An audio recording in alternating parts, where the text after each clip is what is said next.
There is something strange about New Year's Eve. The world treats it like a finish line and a fresh start, all rolled into one electric midnight. Countdowns and fireworks, resolutions and promises, noise and glitter and declarations about how everything will somehow be better, just on the other side of the clock. But when you've lost someone whose soul was woven into yours, this night can feel like something else entirely. New Year's Eve doesn't feel like a celebration this year. New Year's, what's it about? It can feel like you're standing on the edge of a shore, looking back at a year you barely survived, and forward into a future you're not sure you're ready to meet. If that's where you find yourself tonight, this is for you. You do not have to feel excited about the new year. You do not have to be ready. You do not have to make resolutions or pretend that this turning of the calendar magically erases the ache you carry. You are allowed to arrive at this night with your heart in pieces and your soul still learning how to walk again.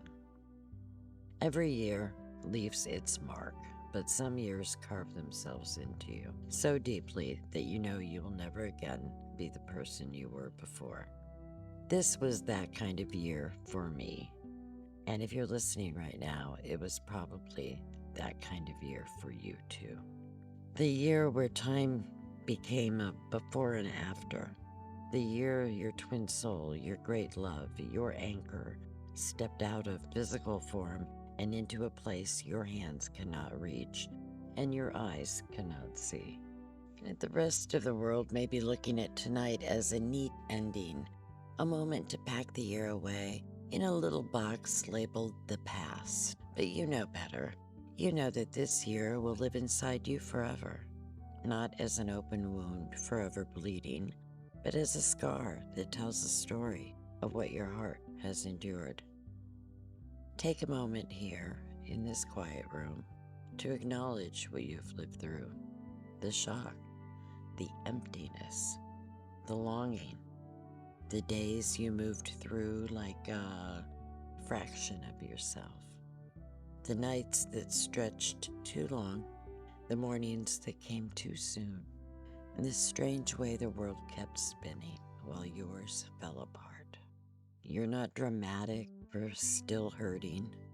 You are not stuck for feeling the weight of this year in your bones. You were shattered, and it's okay to admit that to yourself before the clock tries to tell you it's time to be something new.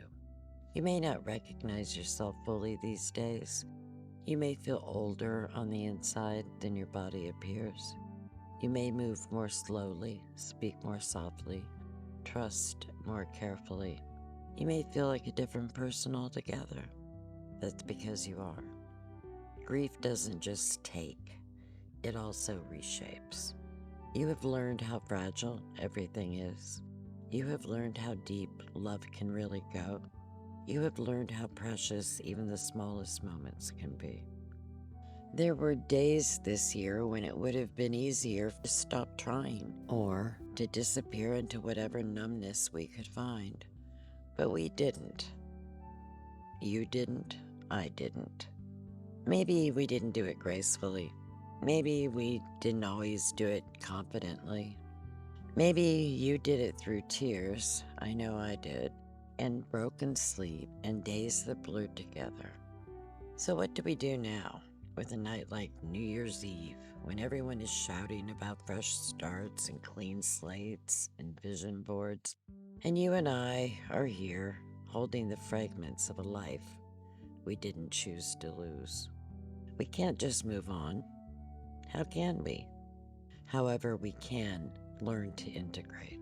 And next week, we'll dive into what integration means for people like us, the ones that didn't choose the new path that beckons this New Year's Eve, the new journey that at this stage is leading us to who we are becoming, whether we wanted to become someone new or not.